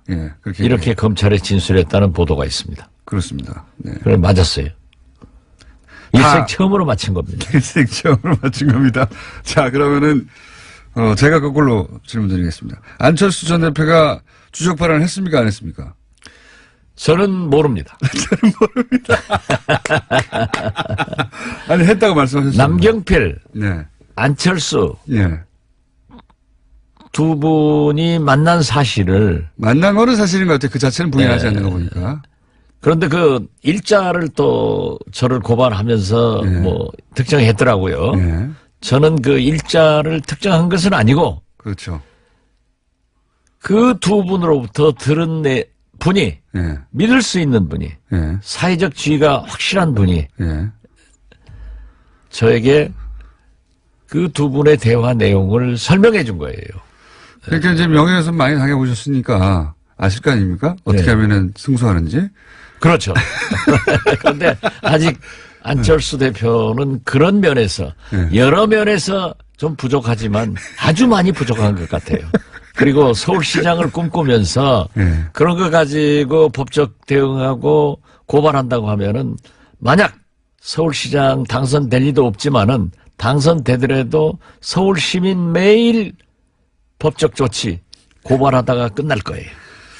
그 내용을 보면 간단하게 혹시 모르시는 분들을 위해서 간략 요약하면 남경필 안철수 두 분이 만났는데 대화 내용 중에 주적이 홍준표냐 문재인이냐 물었더니 안철수 전 대표가 문재인 대표다. 홍준표가 아니라 대표가 아니죠. 대통령이다. 이렇게 말을 했다는 게 주 내용입니다. 근데 이제 안철수 대표는 여기에 대해서 본인은 주적이라는 표현을 써본 적이 없다. 그러니까 안 만났다는 얘기는 안 했으니까 만나긴 만난 거죠. 예. 주적이라는 표현을 써본 적이 없다. 제가 분명히 얘기한 것은 안철수 대표에게 남경필 지사가 주적이 문모 민주당이냐 예. 홍모 한국당이냐 이렇게 물었다겠지 저는 문재인 특정도 하지 않았습니다. 그렇기 때문에 또 문재인 대통령이 저를 고소할 확률도 많으니까 말씀 조심해 주십시오. 어떻게 됐든. 아니, 거기에 대해서 문모라고 답을 했다는 거 아닙니까? 예, 그렇죠. 예. 예, 그런데 뭐. 그렇게 들으신 거죠? 이렇게 말하나 저렇게 말하나 똑같은데. 예. 예, 안철수 대표께서 자기는 주적이라는 말을 써본 적이 없다. 예. 남경필 지사는 자기는 주적이라는 말을 자주 쓰지 않는다. 그렇게 자주 쓰지 않는다. 네. 그래서 대한민국 정치인 국민들은 주적이라는 말을 자주 쓰는 사람도 없지만은 한 번도 안 써본 적도 없다 하는 것은 거짓말입니다. 그런데 당장에 그 SNS에 안철수 대표가 TV 토론에 나와서 우리의 주적은 누구냐? 라고 하니까 북한이다. 주적이라는 단어를 쓰더라고요. 근데 이제 그날 안 썼다는 얘기겠죠. 그날 안 썼다는 거겠죠. 그날. 근데 저는 썼는지 안 썼는지 모르겠어요. 아무튼 믿을 만한 네. 그 두 분과 대화의 내용을 한 사람이 그분한테 얘기해 준 것을 그분이 상당한 위치에 있는 분이 저에게 얘기를 했기 때문에 저는 믿을 수밖에 없었다. 근데 전원을 해주신 분이 표현을 주적이라고 표현하며 전원해 주셨다는 거죠? 그렇습니다. 그러니까 실제 대화는 주적이 아니라 뭐 예를 들어서 가장 싫어하는 혹은 뭐 가장 뭐 이겨야 될 대상 이런 표현을 썼을 수도 있지만 전해주신 분이 주적이라고. 그것도 이렇게 썼을 수 있지만은 할 수는 없는 거죠. 저는 그분의 말씀을 정확하게 얘기하는 것이 옳죠. 그분은 어쨌든 주적이라는 표현과 함께 이걸 전달해 주셨다는 네, 얘기죠. 그렇습니다. 예. 근데 그 주적이라는 표현 자체보다 더 중요한 것은 그래서 결국은 누구를 이겨야 할 대상으로 보느냐 그 내용인데 내용이 이제 홍준표 대표가 아니라 문재인 대통령이라고 이제 안철수 대표가 발언했다는 거죠. 그런 거죠 내용상. 그러니까 지금 현재 오늘 아침에도 예. 모 신문에 그러한 것들이 보도되고 있습니다만은 정치권에서는 바미당이 창당할 때부터 예. 한국당과 보수 대연합, 예. 야합한다. 결국은 그렇게 될 예, 것이다. 그렇게 된다. 이렇게 얘기를 했는데 또 6.13 지방선거를 앞두고 바미당에서 한국당과 단일화할 것이다. 예. 이런 보도도 많이 나왔어요. 그런 예상 실제로. 보도가 있었죠. 예, 예상 보도가. 예. 근데 정치권의 보도라고 하는 것은 항상 있을 수 있는 거고 또 제가 지난번에 말씀드렸지만은 언론에서 그렇게 보도되면은 또 되게 그렇게 되더라고요. 그렇게 되더라고요. 그래서 저는 예. 당연히 안철수 서울시장, 남경필 경기지사 그러니까 그 전에 두 분이 두 번 만나서 그러한 얘기를 나눴다고 하면은 어느 정도 공감대가 형성되지 않았을까 하는 추측을 했을 뿐이에요. 굳이 왜 두 번이나 지금 시점에 만나서 뭐 그런 이런저런 얘기를 했겠느냐. 나중에 연대 가능성이나 이런 걸 위해서 뭐 안면을 트는 거 아니냐. 이렇게 생각하신다는 거죠. 뭐, 만난 시점에 대해서는 전 잘 모르지만은 네. 저는 그렇게 보았습니다. 그리고 한국당에 지금 특별한 서울시장 후보가 없고 바미당에는 경기지사 후보가 없기 때문에 네. 그러한 얘기를 할 수 있지 않느냐. 뭐 일부 언론에서는 거기서 더 나가서 인천시장 얘기도 하지만은 그 인천시장 얘기는 못 들었습니다. 저는 이렇게 들은 얘기만 합니다. 들은 얘기. 혹시 이렇게 공장장하고 다른 점이 그런 점입니다. 이렇게 문제가 불거진 이후에 그 말을 전해준 분이 혹시 재확인해 주셨습니까? 아, 그건 조금 곤란합니다. 재확인. 제가 지금까지 네. 여러 가지 의혹을 제기했는데 한 번도 그 중간에 낀물 기소를 당해서 처벌을 받아본 적도 없고 그렇죠. 한 번도 사실이 없습니다. 아닌 것도 없습니다. 이때까지 제가 만약 맞습니다. 사실이 아니라고 하면은 국회에서 질문했을 거예요. 박근혜 대통령으로부터 또 당했던 박근혜 대통령도 5년간 당했죠. 네. 그렇지만 제가 이겼죠. 무죄로 네. 나셨죠. 예. 만만해 저축은행 수없이 당했어요. 네. 그때마다 다 이기긴 하셨어요. 여태까지. 예. 이것도 자신이 있으신 거죠 지금. 지금 검찰에 고발됐다가 하니까 예. 검찰에서 기소 가치가 있는지 없는지 뭐 혐의가 되는지 안 되는지 그것은 검찰에서 판단할 거니까 저는 신경 안 씁니다. 근데 이제 그 전원을 해주신 분이 나중에 이제 법정에서 증언을 한다든가 혹은 그런 걸 확인할 수 있는 뭔가 이렇게 물증이 있다든가 그런 게 있으니까 자신 있게 말씀하시는 거 아닙니까? 저는 지금까지 얘기를 하면서 예. 제일 자랑스럽게 생각하는 게 천성만 검찰총장을 낙마할 때나 여러 김태호 총리, 신용카드 가지고. 김태호 나오죠. 총리, 예. 대법관 후보자들, 심지어 민간사찰, 총리실, 그러한 것도 배추 덩어리라도 하나, 물증이 없는 것을 가지고 저는 얘기한 적이 없기 때문에 그렇게 과히 염려 안 해도 될 겁니다. 염려를 안 합니다, 저는. 네. 오랜 세월 이런 일을 겪어오셨고, 다 헤쳐오셨기 때문에, 예, 뭔가 있을 거라고 생각을 하고 그러나 있습니다. 좀 팔자에 좀 관제수가 있는 것만은 사실인 것 같아요. 근데, 안철수 대표는 예를 들어서 주적 표현은 제쳐놓고, 문재인 대통령에 대해서, 사실 이제 라이벌이 아니잖아. 이쪽은 이제 대통령을 더 할 수도 없고 끝났는데, 왜 이렇게 문재인 대통령에 대해서 아직도 그런 감정을 가지고 있을까? 언제부터 이게 시작된 겁니까? 본인이. 제가 쭉 얘기를 해보면은 문재인 후보에 대해서 양보한 네. 이후. 거기서부터입니까? 거기서 그렇게 5년 상당히 전부터? 네. 그런 생각을 가지고 있는 것 같아요. 5년 전부터. 사실 저도 문재인 대통령을 문본행하면서 얼마나 공격을 했습니까? 네. 그렇지만은 선거라고 하는 것은 과정에서 치열하게 하더라도 국민이 결정해서 결과가 나오면 승복해야 되고 또 대통령이 당선되면은 성공할 수 있도록 도와주고 잘못하는 것은 지적하는 것이 우리 야당의 할 일이기 때문에 저는 그렇게 개인적으로 그냥 털고 갑니다. 그런데 원래 안철수 잘하시죠. 대표는 좀 네. 꽁 해가지고 안 털립니까, 그게? 안 털려요. 계속 그러는 거예요. 그 계속? 섭섭한 얘기만 자주 하더라고요. 또 고소하려나? 하도 고소를 좋아해가지고. 그분 서울시장이나 대통령 되면 안 된다니까요.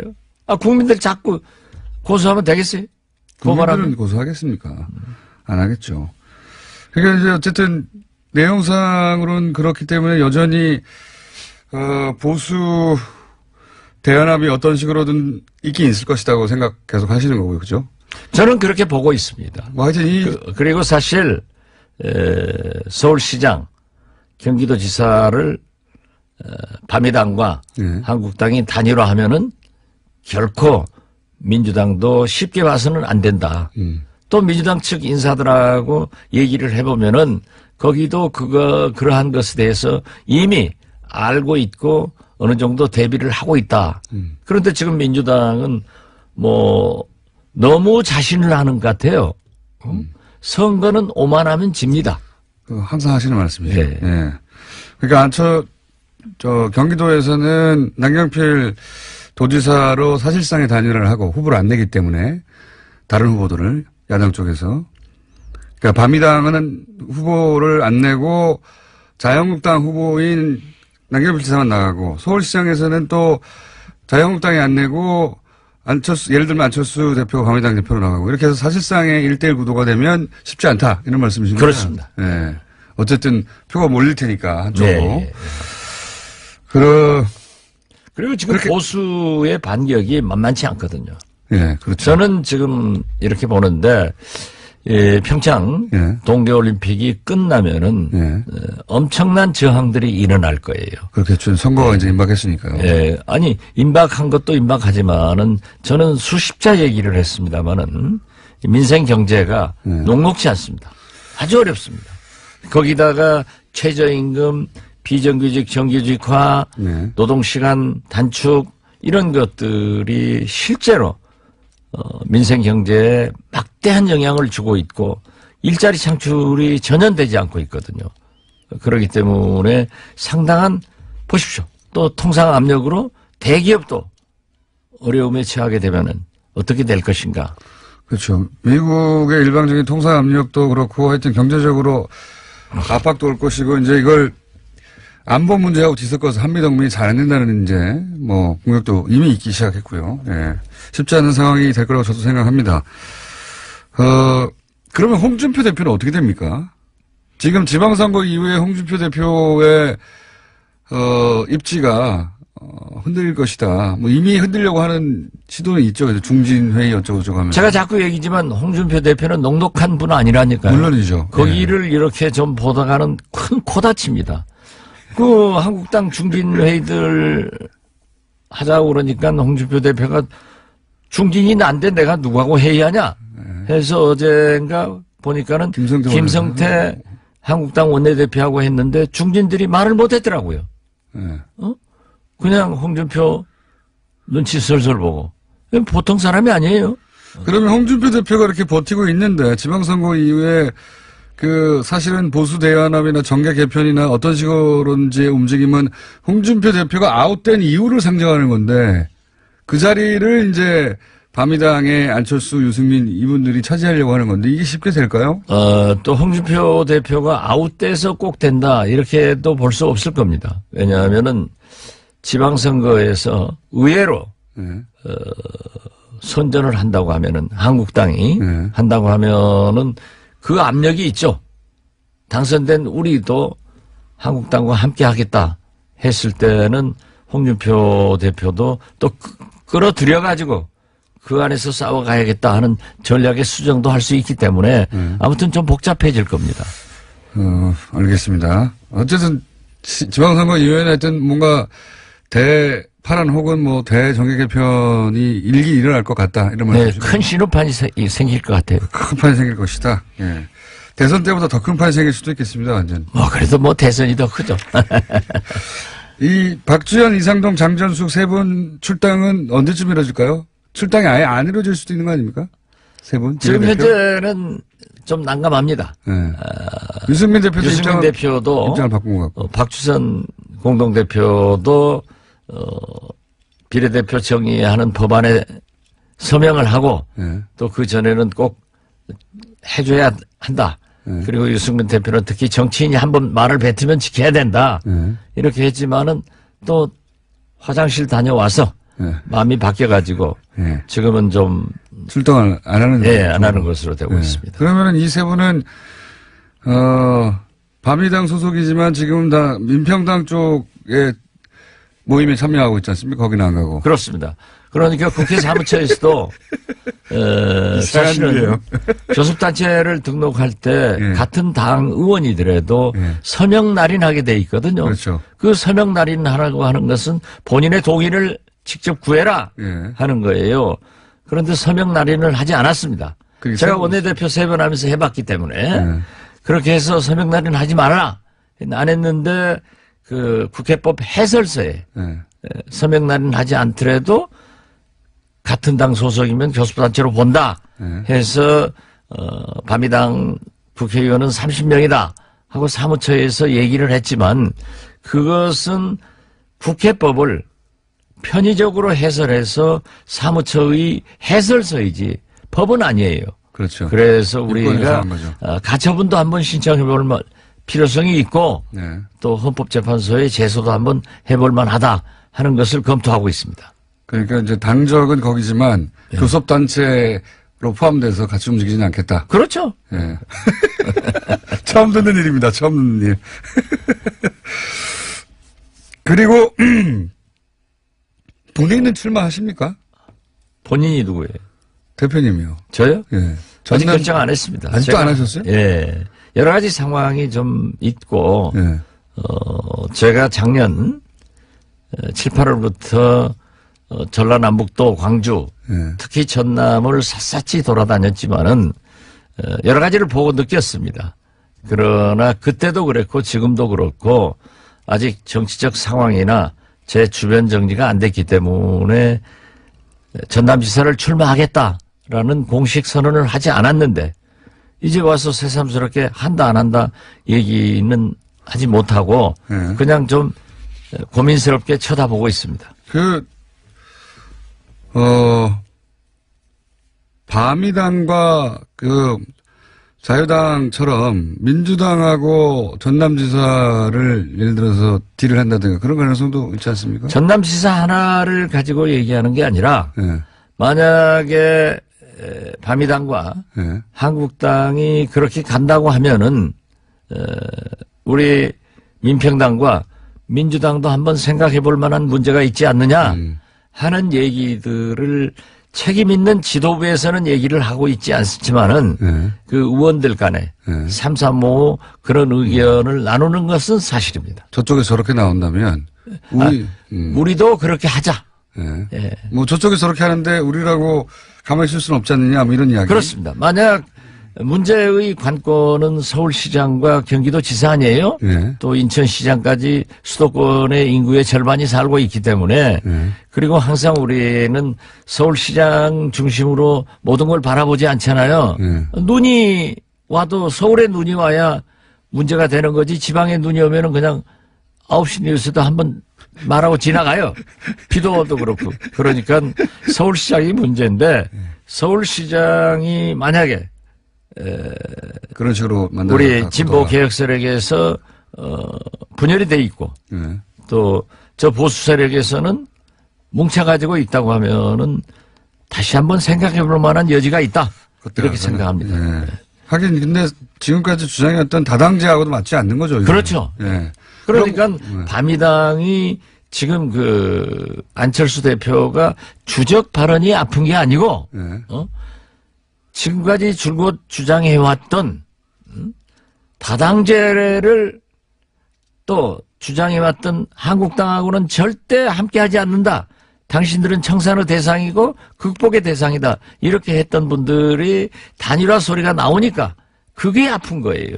그 아픔 때문에 그 말을 앞으로 못하게 하려고 저를 고발을 했지만은 저는 계속합니다. 아프게 하려고. 아프게 하려고. 예. 저는 이미 얘기했잖아요. 나는 안철수라는 사람을 내 머릿속에서 지었다. 거의 요즘 안 하지 않았어요. 팩트가 나오니까 얘기를 했는데 그렇게 한다고 하면은 아직도 나의 충고가 필요하구나. 그래 충고를 해줘야죠. 안 하려고 했는데. 그 하면 뭐예요? 안철수 하면 뭐예요? 알겠습니다. 혹시 오늘 시간이 이미 지났는데 이거 말했었어야 되는데 안 하신 거 있습니까? 안 한 게 없습니다. 지금까지 정치 구단주 민주평화당 박지원 의원이었습니다. 감사합니다. 네, 감사합니다.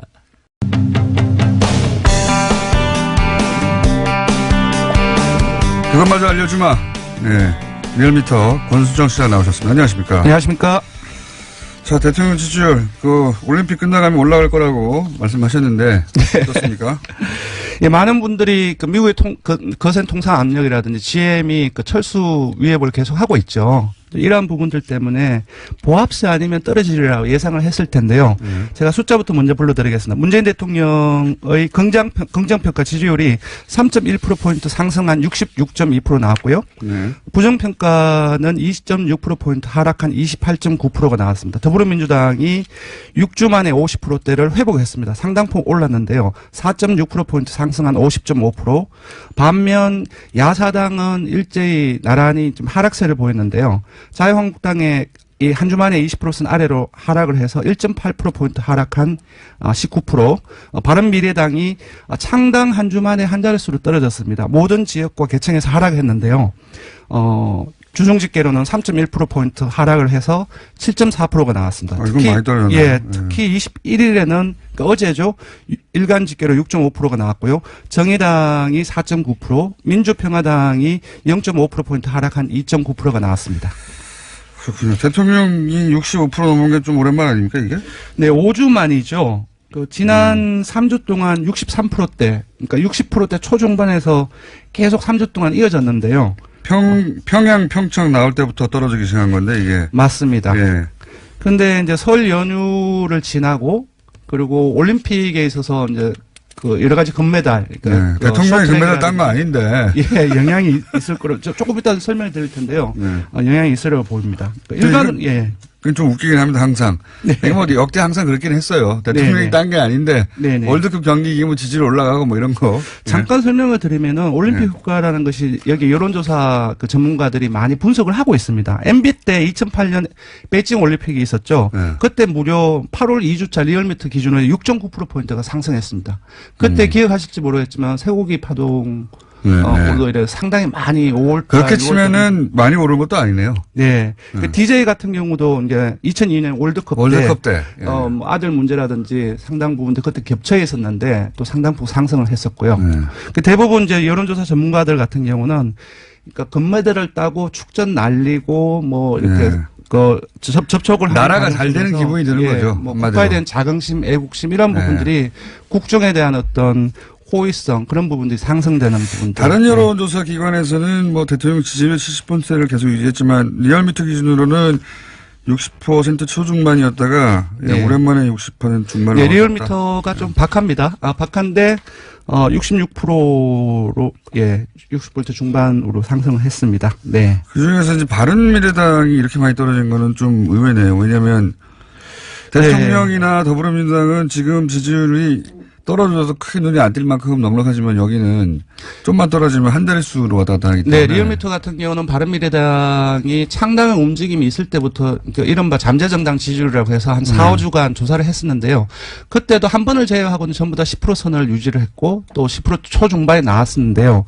지난주 창당한 당일 당의 주 같은 경우도 10% 초반에 나왔는데 설 연휴 지나는 과정 속에서 7.4%가 나왔습니다. 상당폭 떨어진 거고요. 많이 떨어진 거죠. 예, 아무래도 이제 창당 컨벤션 효과가 아주 오래전부터 창당한다는 얘기가 있었고 그 과정 속에서 이제 내부적인 어떤 갈등 그런 부분들이 증폭되는 과정 속에서 시너지 효과가 거의 나타나지 않은 것으로 볼 수 있을 것 같습니다. 주중 통계니까. 네. 그러니까 제일 궁금한 건 저는 어제예요, 어제. 항상. 수요일 기준으로는 바른미래당은 어떻습니까? 네, 바른미래당이 전반적으로 일간 기준으로도 하락세를 보이고 있는데 어제 기준은 6.5%까지 떨어졌습니다. 이거는 통합하기 전에 각 당의 지지율. 맞습니다. 통합이 국민의당이라든지 바른정당에 좀 잘 나올 때의 지지율과 거의 비슷한 수치입니다. 시너지가 나는 게 아니고. 네네. 당황스럽겠네요, 바른미래당은. 너무 빨리 떨어졌는데. 그렇습니다. 자, 그리고. 네. 넘어가기 전에 민주평화당하고 바른미래당의 호남 지지율 어떻습니까?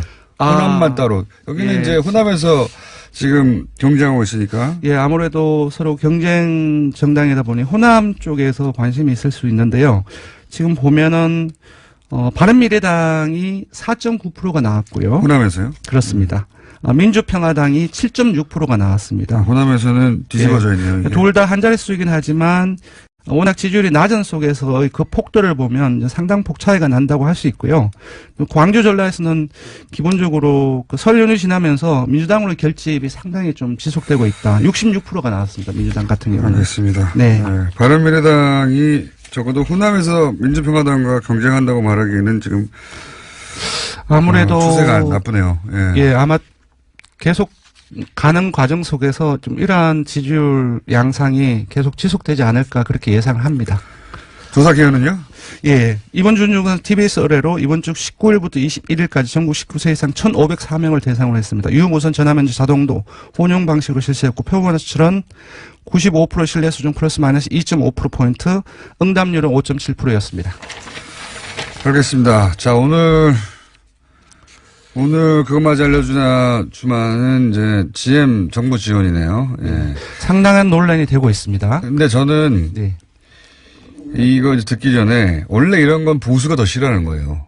그렇습니다. 예. 이게 자유한국당이 좀 잘못 잡았어요. 네. 이 통상이나 또는 그 외국계 기업들이 뭔가 요구할 때 굉장히 싫어합니다, 우리가. 이런 거. 네. GM 미국 기업이라 하더라도 네. 그 보수 정치인들 기반한 일반적인 보수 성향을 가진 시민들은 이거 싫어해요. 네. 오히려 그 지원을 절대 하지 말라는 쪽이 보수가 더 많을걸요? 그렇지 않나요? 맞습니다. 그럴 줄 알았어요. 그게 맞아요. 그러니까 지금 자유한국당은 그게 미국이라는 생각에 예. 한미동맹이라는 단어에 사로잡혀 있는데 네. 본인들이 기반한 그 지지층의 정서는 안 그래요. 그 돈 뺏기는 거 아니야. 이렇게. 네, 쓸데없는 돈 쓰는 거 아니야. 예. 요즘 정말로 모든 사설이라든지 언론에서 이 문제가 상당히 많이 나오고 있고 국민들도 이제 대량 실업 위기 그런 부분들이 느껴지고 있기 때문에 되게 걱정을 많이 하고 있습니다. 그럼에도 불구하고 돈 그냥 주는 거 싫어해요. 예, 특히 이제 복지 문제에서 그렇게 많이 나타나는데 퍼주기라든지 네. 국가 세금 이 부분들은 상당히 민감한 그 사실이고 그래서 어떻게 나올지도 저도 궁금을 했는데요. 네. GM이 세금 감면과 함께 공적 자금을 네. 이제 지원을 사실상 이제 요청을 하고 있는 걸로 나왔죠. 그래서 선택지를 이렇게 물었습니다. 하나는 대규모 실업을 방지하기 위해서 조건 없이 지원하자. 이건 뭐 낮을 예, 것이고. 두 번째로는 GM이 그 타당한 그 경영 정상화 계획을 제시할 때에만 네. 조건부로 지원하자. 이게 현재의 정부 입장입니다. 타당한지 보자 이거죠. 그렇습니다. 네. 세 번째는 외국계 기업이기도 하고 국민 세금 퍼주기다. 무조건 안 된다. 예, 또 상당한 그 규모가 기업한테 지원하는 규모가 뭐 20억 원이 아니라 거의 조 단위이기 때문에 조단위를 요구하고 있죠. 지금. 예, 네. 그래서 지원 반대 이렇게 물었는데 조건부 지원이 가장 많이 나왔습니다. GM이 정말로 제대로 된 정상화 계획을 제시할 때만 지원을 하자가 55.5%가 나왔고요. 조건 없이 지원은 정말로 적게 나왔습니다. 6.4%에 불과했고요. 지원 반대가 상당히 많이 나왔어요. 29.8%가 나왔습니다. 세부적으로 보면 모든 지역과 연령 그리고 한국당 지지층을 제외해서 모든 지지층 무당층까지 포함해서 그리고 진보층 중도층 이쪽에서 조건부 지원 의견이 대다수이거나 우세를 했고요. 금방 말씀드렸다시피 한국당 지지층이라든지 보수층에서만 지원 반대 의견이 우세하게 그러니까요. 이게 저는 이렇게 나올 줄 알았어요. 이분들의 성향이 네. 아니 그 외국계 기업에 세금 들어가는 거 아니야. 그건 퍼주기 아니야. 이거 네. 상대적으로 싫어하는 거거든요. 네, 보수층이 기본적으로 국가의 역할 자체를 좁게 잡고 있고 또 여기서는 그 사실상 좀 군산공장 호남 쪽의 부분들 타격이 직접적으로 가리라는 부분들도 있는 것 같습니다. 어쨌든 여론 자체는 기본적으로 대량 실업 문제에 상당히 좀 고심을 하고 있다. 국민들도. 저는 정부가 GM 문제에 대해서 네. 단호하게 나가도 된다고 봅니다. 네. 여론이 결코 지방선거가 앞에 있지만 불리하지 않아요. 네, 네. 그리고 GM이 지금 제시한 방안들이 그렇게 무슨 합리적이지 않거든요. 그렇습니다. 지금 현재까지 또 나온 것만 우리나라뿐만 아니라 호주, 스웨덴, 노르웨이라든지 영국, 영국 이런 곳에서 전부 다 이렇게 치고 빠지기가 이렇게 누적되어 왔는 상황이기 때문에 국민들의 감정도 상당히 나쁩니다. 네. 그러니까 그게 너무 명백하기 때문에 정부가 끌려갈 필요가 없습니다. 이상. 그렇습니다. 예. 네. 여기까지 하겠습니다. 지금까지 리얼미터 권순정 실장이었습니다. 한번 시켜봤어요. 불친절한 AS. 네. GM 관련 문자 많이 옵니다. 예, 화나시는 분들이 많아요. 예. 지방선거를 이용해서 우리를 압박하는 겁니다. 지원해주면 2년 후 총선 때 또 협박할 겁니다. 그렇죠. 맞는 말입니다. 단호하게 나가야 된다. 예. 오로지 정치적 관점 말고 오로지 경제적 관점에서만 바라보고 이 사안을 풀어야 된다. 장사의 관점에서만. 예. 돈 주면 또 갑니다. 예. 자, 남과 여 코너에 대한 문자도 좀 많이 나왔네요. 예. 공장장 코 고는 소리도 들린다는. 코를 골진 않았지만 하도 말을 안 하니까 그런 문자도 왔고요. 지금 현재 KBS에서 안윤상 씨가 같은 시간대에 공장장 성대모사를 하는 중입니다. 이럴 수가.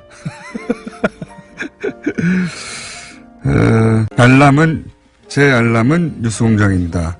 공개방송 계획 없어요? 벌써 2번이나 했습니다. 2번이나 했고, 뭐 특별한 계기가 없어요. 지금 현재.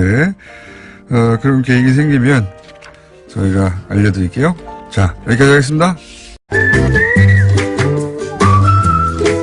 도지원 축가 김재희 박사님 나오셨습니다. 안녕하십니까? 네, 안녕하세요. 오늘은 10분 넘습니다, 시간이. 아이, 무슨 10분도. 초 단위로, 요새 뭐 올림픽 하더니 막 초 단위로. 간만입니다, 10분 넘는데. 이제 정책 공부도 이번 주하고 다음 주까지 겨울에만 한다고 그랬으니까 주택 정책에 대해서 다음 주까지만 하고요. 오늘은 임대주택에 대해서 주제를 들고 나왔는데. 예. 근데 이제 제가 먼저 얘기하고 싶은 거는요. 네. 이거예요.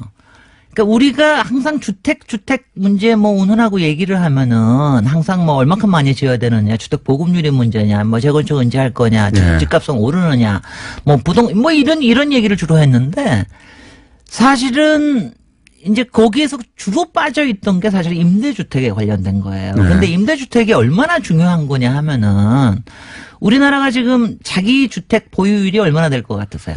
한 50? 절반 정도 넘죠. 조금 넘습니다. 57%에서 60% 사이 왔다 갔다 하는데 자기가 주택을 보유했더라도 자기 집에 안 사는 사람들도 많잖아요. 그렇죠. 요새는 굉장히 이게 모빌리티가 이동성이 많아져가지고 그러니까 절반 이상이 넘습니다. 임대주택. 여기 거기에 포함하는 거는 김원영 전세, 공장장님처럼 이제 본인이 별로 주택 뭐 저는 부동산에 관심이 없어요. 관심이 없어요. 자기 거 가지고 있으면 귀찮다 이런 사람들도 그냥 있지만 제가 살 곳 한 곳에 관심이 있는 거지. 네.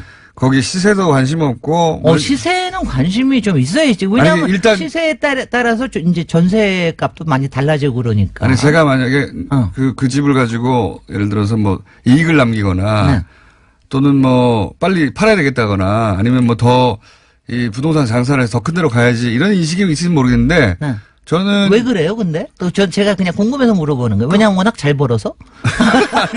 돈이 있을 때도 돈이 없을 때도 그냥 네. 내가 살 곳이 있으면 됐지. 아니, 부동산에서 이제 돈을 번다는 거에 대한 일종의 윤리의식? 그거 아니에요. 그건 아니에요. 예. 못 가? 못 가요? 참 궁금하네요. 아니 그게 그거는. 이제 관심이 없어요 저는. 네. 거기서 돈을 벌어가지고 뭘 해야 되겠다는 그 의식 자체가 머릿속에 없기 때문에 네. 그 골치 아프게 뭐 그런 거 신경 쓰고 있나. 골치 아프게. 그럼 내가 사는 그러냐. 곳이 마련됐으면 됐지 뭐. 네. 근데 이제 그렇다면 바로 네. 그거예요.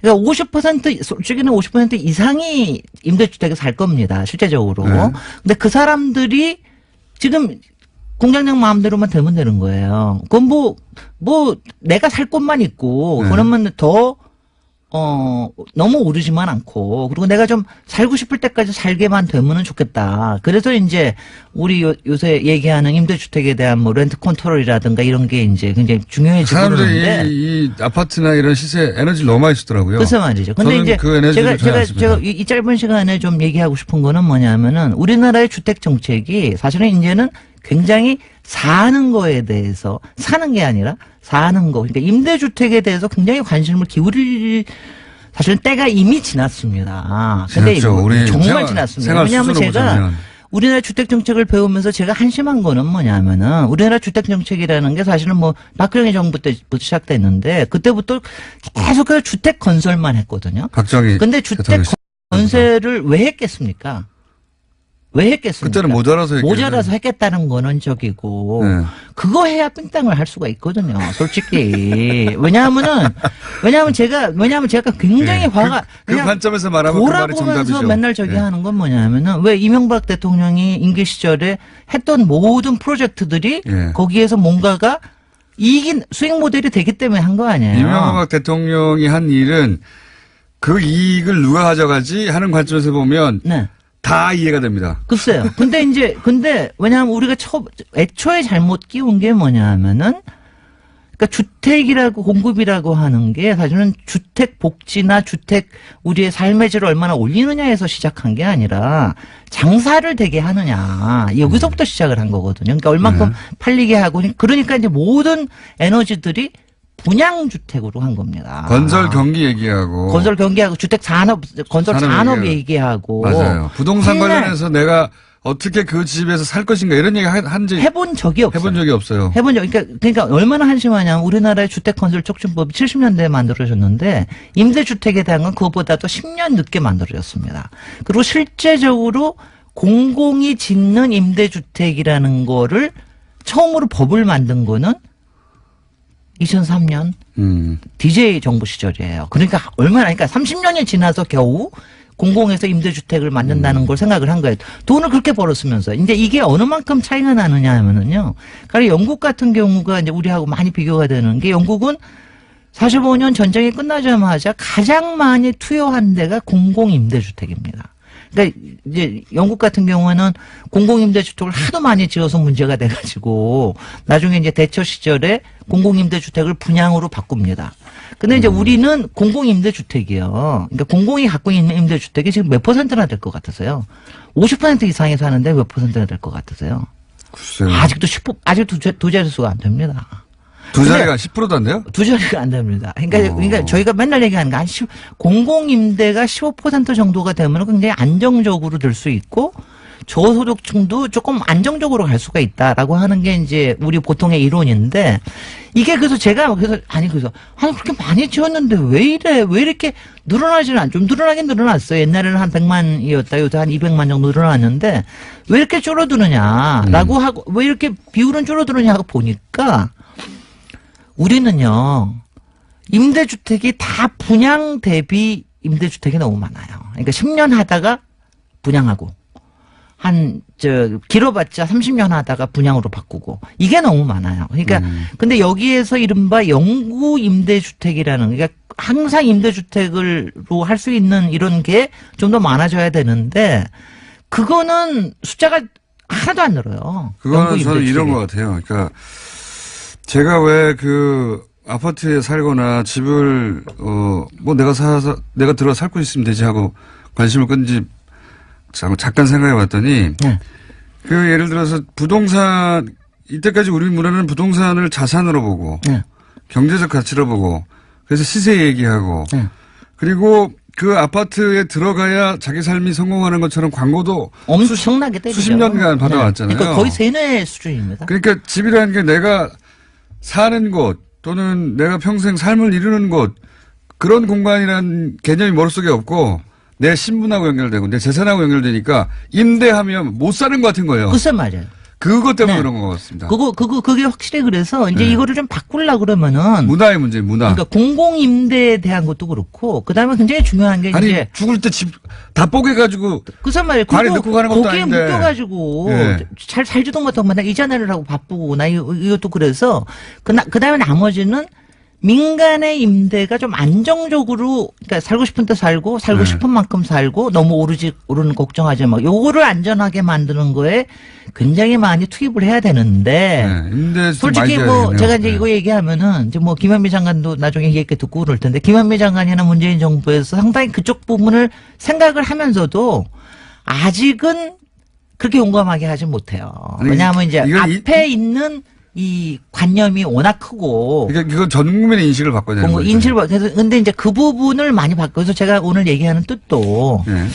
이게 뭔가 왜곡이 돼 있다, 우리가. 그리고 우리가 여기서 계속 떠들죠. 절반 이상이 임대에 사는데, 네. 임대에 사는 게 아무렇지도 않아줘야 된다. 뭐 어떻습니까, 그게? 그리고 그저 말이죠. 그리고 네. 그거 가꾸고 살고, 그 다음에 내가 살고 싶은 만큼 살고, 괜히 이 부동산 머리에 이고 등에 짐지고 살 필요 없다. 이런 점에서 임대주택에 대한 생각을 굉장히 많이 좀 바꿔야 된다. 너무 오랫동안. 네. 말씀하셨다시피 박정희 정부 시절부터 지금 50년, 60년 동안 이어져 온 문화라 한 번에 바뀌지는 않겠지만 네. 그런 얘기를 뉴스공장에서 계속 해야 될 것 같아요. 집 안에서 내가 어떻게 살지가 중요한 건데 네. 그런 문화는 없고 다 똑같이 살아요. 그래서 말이죠. 똑같은 박스 안에 살면서 시세 생각만 하는 거 시세 생각만. 아니, 맨날 생각하고 어떻게 하면 처음에 분양 이걸 잡지? 그리고 조금 한 5, 6년 살다가 그 다음에는 이거 팔고 나가는 게 지금 이로운 거 아니야? 맨날 그 걱정해요. 아니, 그러니까 집을 사서 맨날 그 걱정만 다음에 하다가 언제 팔까 생각하는 게 저는 이해가 안 가요. 글쎄 말이죠. 그래서 저의 꿈 중에 하나는 이 등산이나 우리 여성 주부들 모여서 모일 때 집 언제 팔고 언제 사지 이 좀 주제가 좀 안 나오는 사회에서 살고 싶으려면 우리가 임대주택이라는 거에 대해서 네. 우리가 사는 거에 대해서 마음을 좀 열어야 된다. 아니, 예, 물론 그렇습니다. 부동산을 자산으로 보고 그것을 경제적 가치로 볼 수밖에 없는 분들도 계시죠. 네. 아니 근데 그것도 중요합니다. 근데 전 국민이 그럴 필요는 없잖아요. 그렇습니다. 그리고 이렇게 남의 집에 사는 거에 대해서 안전하다고 생각을 할 수 있도록 하는 사회를 만드는 게 굉장히 중요한 거예요.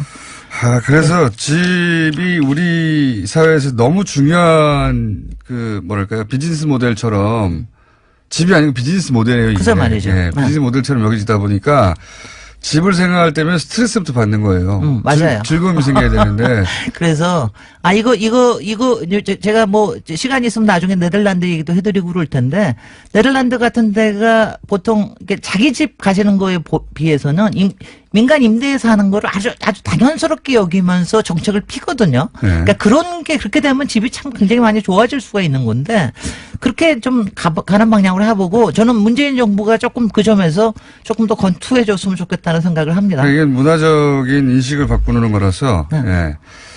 쉽지는 않지만 네. 시작해야 됩니다. 해야 됩니다. 네. 뉴스공장에서 해보겠습니다. 시작을. 자, 웬일입니까? 지금 왜? 5초 남았는데 5초 남았는데 여유 있게. 우리는 오늘은 뭘 할까요? 김진애 박사님이었습니다. 안녕. 안녕.